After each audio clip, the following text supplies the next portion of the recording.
UN តំបន់ហ្គាហ្សាជាកន្លែងស្រេកឃ្លានបំផុតនៅលើភពផែនដី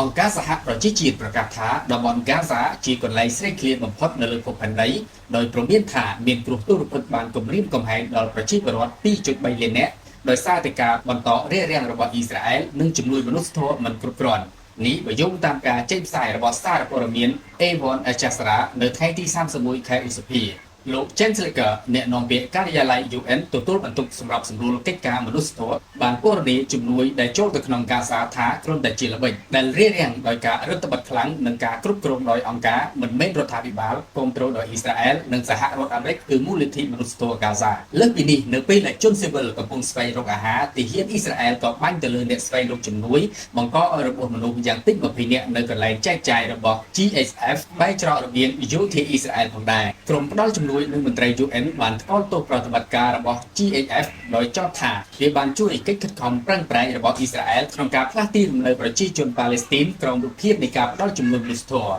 អ្នករិះគន់អះអាងថាជំនួយអាចចែកចាយដោយសុវត្ថិភាពប្រសិនបើអ៊ីស្រាអែលអនុញ្ញាតឲ្យភ្នាក់ងារដែលមានបទពិសោធន៍ចូលធ្វើប្រតិបត្តិការនិងគ្រប់គ្រងប្រធានាធិបតីបារាំងលោក Emmanuel Macron ក៏ព្រមានអំពីការដាក់ទណ្ឌកម្មដែលអាចកើតមានឡើងលុះត្រាតែអ៊ីស្រាអែលបើកដៃឲ្យជំនួយមនុស្សធម៌បានចូលទៅដល់ទីនោះទន្ទឹមនឹងនេះដែរពលរដ្ឋប៉ាឡេស្ទីន30នាក់ទៀតត្រូវបានសម្លាប់ក្នុងការវាយប្រហាររបស់អ៊ីស្រាអែលកាលពីថ្ងៃសុក្រការផ្លាស់ប្ដូរទីលំនៅដោយបង្ខំនៅតែបន្តដោយមានមនុស្សជិត 20,000 នាក់ត្រូវបានផ្លាស់ប្ដូរចេញក្នុងរយៈពេល2សប្តាហ៍កន្លងមកនេះ